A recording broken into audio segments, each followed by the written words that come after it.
परसों रात्रि 7:30টা नागद আমাদের ভাটপাড়া থানার আন্ডারে জল ট্যাঙ্কির পাশে একটা গুলি করার ঘটনা আমাদের নজরে এসেছিল। আমরা ইনফরমেশন পেয়ে আমাদের থানার টিম সঙ্গে সঙ্গে ওখানে গেল।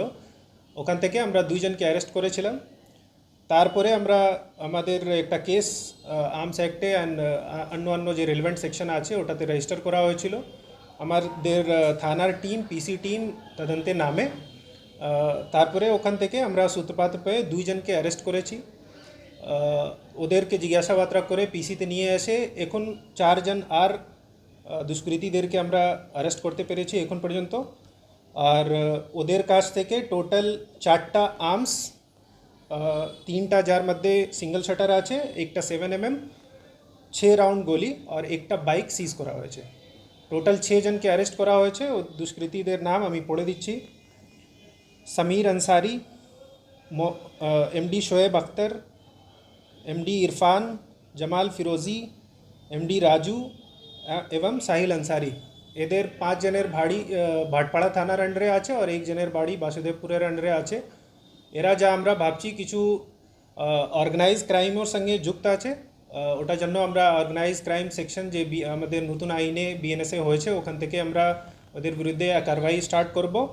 আর এরা এখানে আমাদের ভাটপাড়া থানার আন্ডারে একটা এদের শেল্টার ছিল, যা আমরা প্রাইমারি তদন্তে পেয়েছি কি ওটা গভর্নমেন্টের জমিনের উপরে ইলিগাল ইনক্রোচমেন্ট হিসাবে আছে। ওটা আমরা মিউনিসিপ্যালিটির সঙ্গে কথা বলেছি, ওকে ওখান থেকে ইনক্রোচমেন্ট রিমুভ করার জন্য চেষ্টা করা হবে। এই আসামিদেরকে আমরা আজকে মাননীয় আদালতে প্রস্তুত করছি আর এদেরকে 10 দিনের পিসি নেওয়া হবে, তারপরে ফার্দার ইনভেস্টিগেশন চলবে। স্যার এরা কি আরো কোনো ক্রাইমে যুক্ত? হ্যাঁ, এদের আমরা একটা অর্গানাইজ ক্রাইম কিছু এদের সিন্ডিকেট আছে, ওটা আমরা এখন সূত্রপাত পেয়েছি। এদেরকে আমরা নিয়ে আসবো পিসিতে, তারপরে ফার্দার ইনভেস্টিগেশনে কি পাওয়া যাবে ওটা বলা হবে। পুলিশ এত কড়া অ্যাকশন নিচ্ছে তাও মানে এরকম একটা সিচুয়েশন? আমাদের অ্যাকশন একদম যথাযথ তাড়াতাড়ি হয়েছে। আপনারা দেখেছেন বিগত দিনও একটা অন্য থানাতে একটা কেস হয়েছিল শিবদাসপুরে, ওখানেও আমরা উইদিন 24 আওয়ার্স কেসটাকে ডিটেক্ট করেছি অ্যান্ড সঙ্গে সঙ্গে আসামিদেরকে ধরা হয়েছিল।